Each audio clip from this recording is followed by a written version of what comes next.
आज आपण पाहणार आहोत शेजवान फ्राय राईस. जास्तीचे मसाले न वापरता झटपट असा 10 रुपयाच्या पॅकेटमध्ये पाहणार आहोत शेजवान फ्राय राईस. त्याच्यासाठी मी इथे कढईत तेल घेतलेलं आहे. मिरच्या बारीक चिरून मिरची टाकलेली आहे. जास्त मिरचीचा वापर नाही केलेला आहे. लसूण बारीक चिरून टाकायचं आहे. शिमला मिरची टाकलेली आहे. गाजर, कोबी चांगलं फास्ट गॅसवर परतून घ्यायचं आहे आपल्याला. थोडंसं मीठ टाकायचं आहे, कारण मी भात जो शिजवला आहे त्याच्यात मीठ टाकलेलं आहे थोडंसं. मसाल्यांमध्ये पण मीठ असतं. हा बघा, मोकळा असा भात टाकत आहे मी. कुकरमध्ये भात शिजवून घेतलेला आहे आणि परतून घ्यायचं आपल्याला. हे बघा, फास्ट गॅसवरच परतून घ्यायचं आहे. छान असं परतून झाल्यावर जे मी पॅकेट घेतलेलं आहे शेजवान फ्राय राईसचं ते टाकलेलं आहे बघा. आधी थोडंसं टाका, लागलं तर पुन्हा वापरा, त्याचा वापर करा.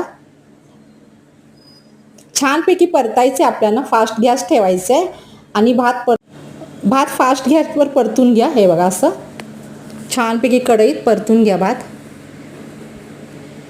तुम्हाला तिखट किती पाहिजे असेल त्याप्रमाणे तुम्ही मिरची लसूण टाका. मी ते कमी वापर केला आहे मिरची आणि लसूणचा. हे बघा, अशा प्रकारे 10 रुपयाच्या पॅकेटमध्ये बनवलं आहे शेजवान फ्राय राईस. तुम्ही करा, तुम्हाला